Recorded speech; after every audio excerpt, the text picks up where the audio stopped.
샬롬 말씀 읽어주는 제입니다. 오늘 누가복음 14장인데요. 제가 기도하고 시작하겠습니다.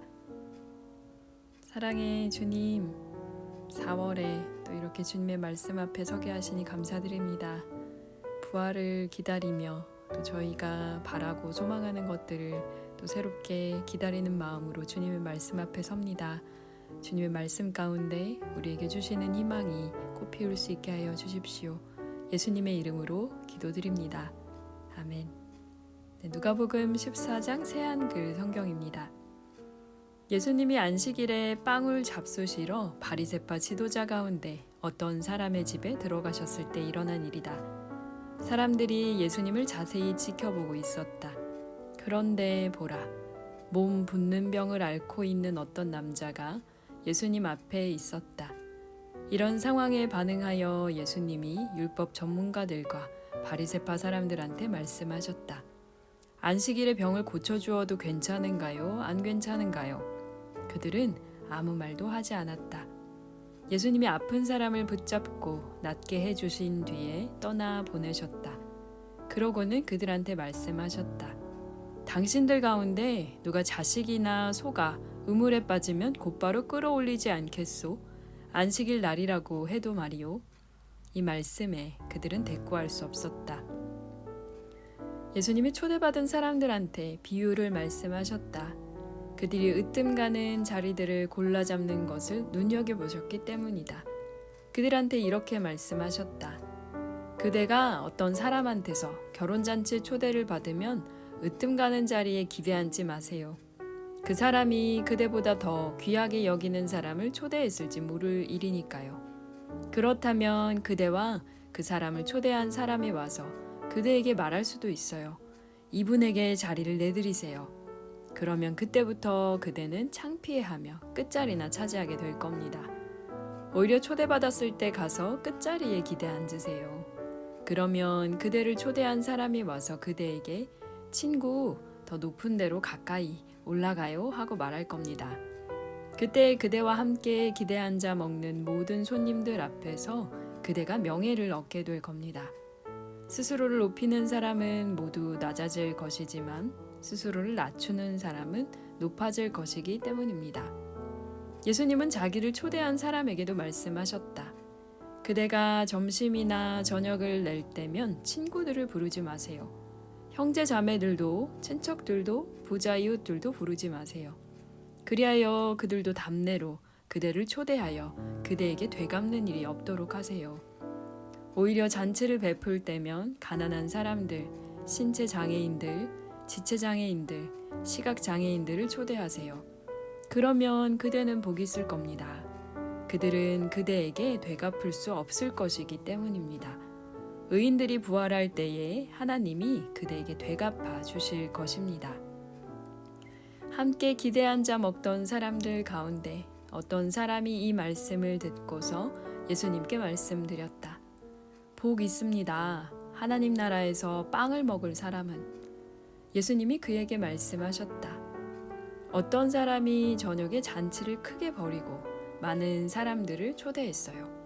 잔치 시간이 되자 그는 자기 종을 보내어 초대받은 사람들에게 이렇게 말하게 했어요.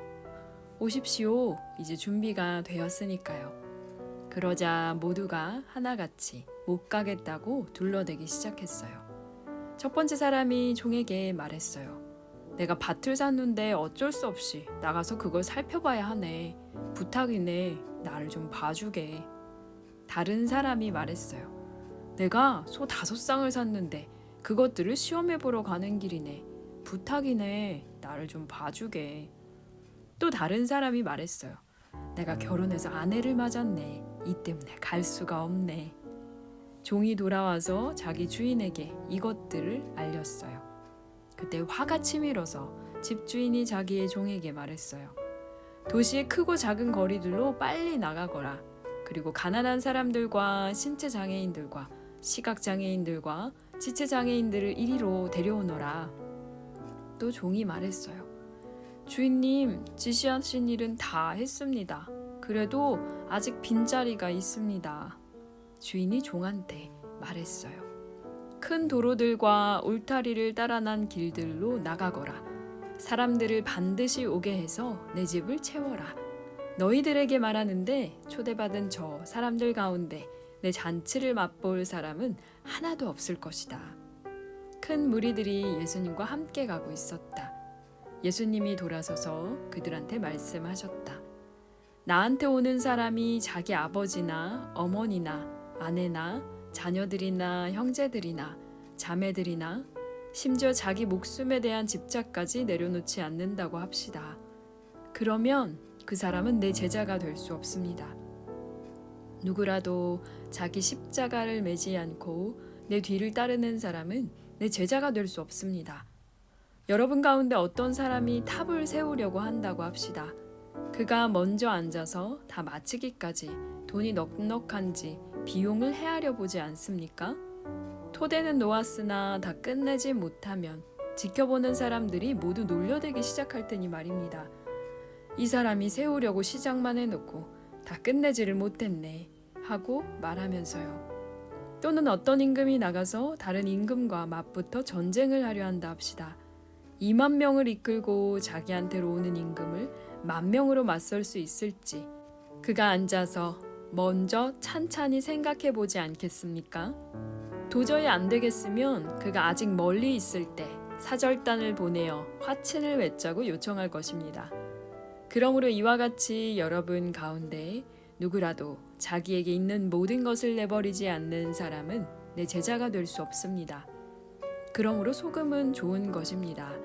그러나 소금도 그 맛을 잃어버리면 무슨 수로 그 맛을 되살려내겠어요? 그것은 땅에도 거름에도 알맞지 않습니다. 사람들은 그것을 바깥에 버립니다. 들을 귀 있는 사람은 들으시기 바랍니다. 아멘. 15장입니다. 세금업자들과 죄인들이 모두 예수님께 가까이 오고 있었다. 예수님 말씀을 들으려는 것이었다. 바리새파 사람들과 율법학자들은 투덜거리며 말했다. 이 사람은 죄인들을 맞아들이고 또 그들과 함께 먹는구나. 그러자 예수님이 그들한테 이 비유를 말씀하셨다. 당신들 가운데 어떤 사람에게 양 100마리가 있는데 그 가운데 하나를 잃었다고 합시다.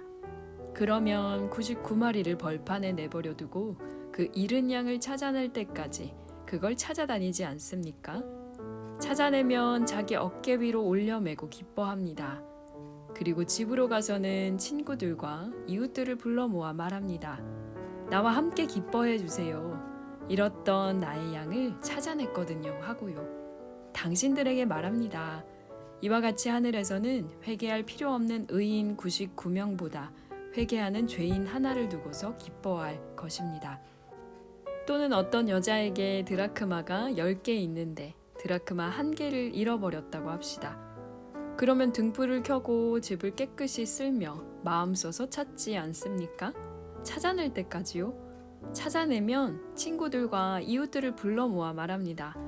나와 함께 기뻐해 주세요. 잃어버렸던 드라크마를 찾아냈거든요 하고요. 당신들에게 말합니다. 이와 같이 하나님의 천사들이 회개하는 죄인 하나를 두고서 기뻐할 것입니다. 예수님이 말씀하셨다. 어떤 사람에게 2 아들이 있었어요. 그 가운데 작은 아들이 아버지에게 말씀드렸어요. 아버지, 재산 가운데 저한테 떨어질 몫을 주십시오. 아버지는 자기가 먹고 살 재산을 2 아들에게 나누어 주었어요. 며칠 지나지 않아 작은 아들은 가진 것을 다 모아 먼 지역으로 떠나 버렸어요. 거기서 그는 흥청망청 살면서 자기에게 있는 것을 날려버렸어요. 그가 자기에게 있는 것을 다 써버렸을 때 바로 그 지역 곳곳에 극심한 기근이 생겼어요. 그는 쪼들리기 시작했어요. 그는 가서 그 지역의 시민 가운데 한 사람에게 붙어 살았어요. 그 사람은 그를 농장으로 보내서 돼지를 치게 했어요. 그는 돼지들이 먹는 캐럿, 콩, 꼬투리로 배를 채우고 싶은 마음이 굴뚝 같았어요. 그러나 그에게 뭐라도 주는 사람이 아무도 없었어요. 제정신이 돌아오자 그는 말했어요. 내 아버지에게는 품꾼들이 그렇게 많아도 먹을 것이 넘쳐나는데 나는 여기서 굶주려 죽는구나. 일어나서 아버지한테 가서 말할 거야. 아버지, 제가 하늘을 거슬러 아버지 앞에서 죄를 지었습니다. 저는 아버지 아들이라 불릴 가치가 없습니다. 저를 품꾼의 하나로 삼아 주십시오. 그러고는 일어나서 자기 아버지한테 갔어요. 아직 그가 멀리 떨어져 있는데 그의 아버지가 그를 보고 가슴이 아팠어요. 그래서 달려가 아들의 목을 껴안고 다정하게 입을 맞추었어요. 그러자 아들이 아버지에게 말했어요. 아버지, 제가 하늘을 거슬러 아버지 앞에서 죄를 지었습니다. 저는 아버지의 아들이라고 불릴 값어치가 없습니다. 그러나 아버지는 자기 종들한테 말했어요.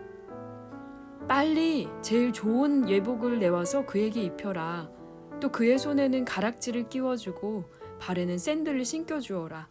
또 살찐 송아지를 끌어와서 잡아라. 먹고 즐기자꾸나. 나의 아들은 죽었다가 다시 살아났거든. 잃었다가 찾았어. 그래서 그들은 즐기기 시작했어요. 한편 그의 큰아들은 들에 있었어요. 그러다가 돌아오는데 집에 가까이 왔을 때 악기에 맞추어 춤추며 노래하는 소리를 들었어요. 그는 부리는 사람들 가운데 하나를 가까이 불러서 이것이 무슨 일인지 알아보았어요. 그가 큰아들에게 대답했어요. 아우님이 와 계십니다. 그리고 주인 어른께서 살찐 송아지를 잡게 했습니다. 아우님을 건강하게 다시 맞았기 때문입니다. 큰아들은 화가 치밀어서 들어가고 싶어 하지 않았어요. 그런데 아버지가 나와서 그를 타일렀어요. 하지만 큰아들이 아버지에게 대답했어요. 보세요. 저는 이렇게 여러 해 동안 아버지를 위해 종처럼 일하고 있습니다. 그리고 한 번도 아버지 명령을 무시하고 지나친 적이 없습니다. 그런데도 저에게는 염소 새끼라도 주어 친구들과 즐기게 해주신 적이 없습니다. 그러나 아버지의 이 아들은 아버지가 먹고 살 재산을 몸 파는 여자들과 모조리 들어먹고 왔습니다. 그런데도 그를 위해 살찐 송아지를 잡게 하셨습니다. 아버지가 큰아들에게 말했어요. 얘야, 넌 말이다. 늘 나와 함께 있고 나의 것이 다 너의 것이야. 그런데 지금은 우리가 즐기고 기뻐하는 것이 마땅했단다. 너의 이 동생은 죽었다가 살아났고 잃었다가 찾았거든. 아멘.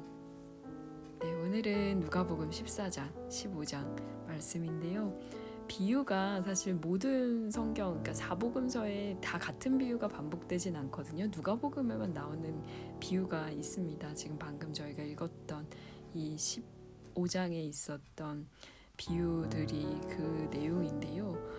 약간 읽으면서 그 쥐엄나무 열매라고 저희가 보통 알고 있는 걸 굉장히 정확한 그 캐럿콩 꼬투리라고 이렇게 번역을 하셨네요. 그것도 굉장히 인상 깊었고, 그리고 이 탕자의 비유라고 보통 저희가 흔히 말하는 이 탕자의 비유는 굉장히 많은 목사님들이 설교할 때 주제로 많이 쓰시고요. 특별히 팀 켈러 목사님이 이걸 주제로 해서 아예 책을 내신 게 있죠. 그래서 탕부 하나님이라는 제목인데요. 혹시 안 읽어보신 분이 계시면 제가 추천을 예전에 했는지 모르겠지만 한번 읽어보시면 좋겠습니다. 그 하나님, 여기에서 사실 등장하고 있는 3명의 남자가 있잖아요. 2 아들이 있고요. 그리고 또 이제 그 아버지가 있고, 사실 뭐 종도 여기서 중간에 나오기는 하지만 그 핵심 인물 3명이 각각 다른 모습으로 그 바라보는 관점에 대해서 팀켈러 목사님이 쓰신 건데, 제목이 탕부 하나님이에요. 탕자의 비유가 아니라 막 이렇게 탕부, 막 낭비하는, 어떻게 보면 진짜 이렇게 어떻게 보면은 더 좋은 걸 주지 못해서, 지금 보면 사실 이 둘째 아들, 탕자라고 저희가 알고 있는 그 둘째 아들이 돌아가야겠다고 마음먹고선 했던 생각이 있거든요. 내가 돌아가서 이렇게 말해야지 하는 게, 제가 하늘 거슬러 아버지 앞에 죄를 지었다는 게 첫 번째였고요. 2번째는 이제는 아버지 아들이라고 불릴 자격이 없다. 그래서 마지막으로 본인이 생각하기에는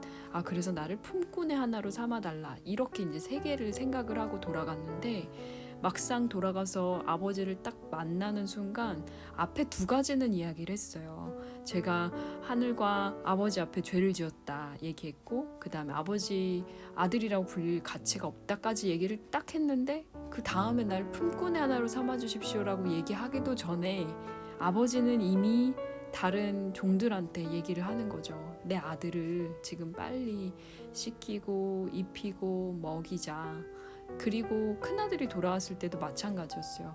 큰아들을 진책한다든지, 아니면 큰아들도 사실 여기서 되게 어떻게 보면 못된 큰아들의 마음이 있잖아요. 사촌이 땅 사면 배가 아픈 약간 그런 마음인 것 같아요. 자기 동생이 사실 굉장히 고생하고 돌아왔는데도 불구하고 막 그 험담을 하면서 자기한테는 이렇게 안 해주면서 아버지 어떻게 이렇게 편애를 하냐는 식으로 이제 막 따지는 큰아들한테 제일 마지막 부분에 나의 것이 다 너의 것이고, 근데 지금 우리가 이렇게 하는 게 되게 마땅한 일이야. 정말 죄인인 사람들이 하나님 앞에 돌아왔을 때 우리가 함께 기뻐하고 즐거워하고 함께 누리는 것, 이게 얼마나 중요한 일인지를 얘기를 하시거든요.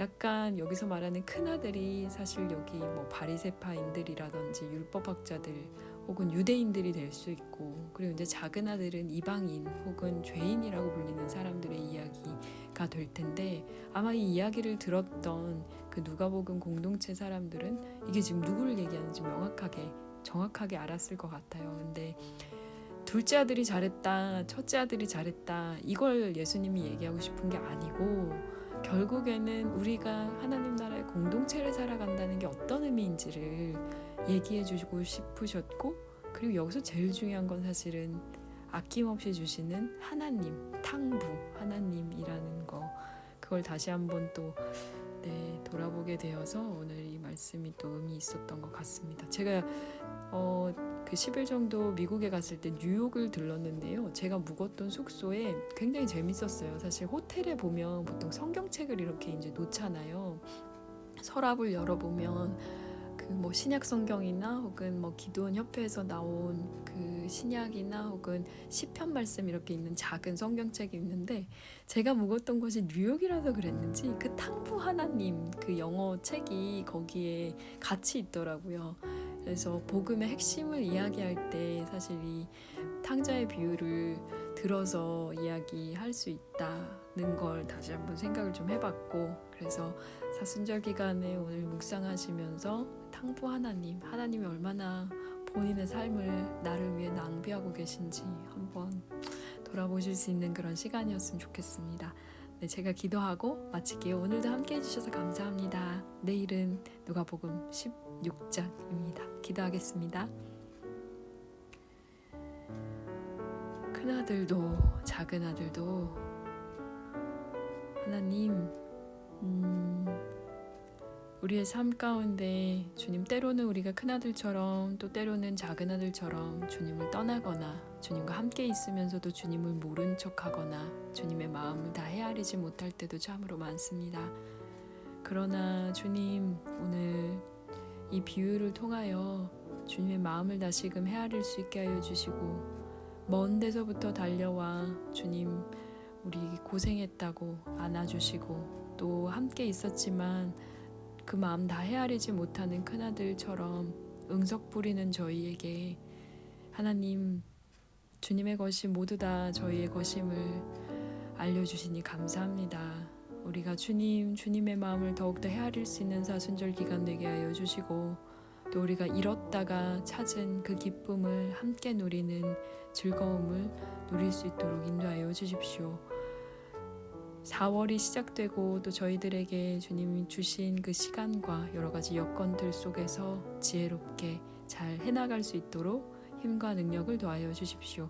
감사합니다. 예수님 이름으로 기도드립니다. 아멘. 네, 그럼 내일 누가복음 16장으로 다시 돌아오겠습니다. 지금까지 말씀 읽어주는 제이였습니다. 샬롬 하울람.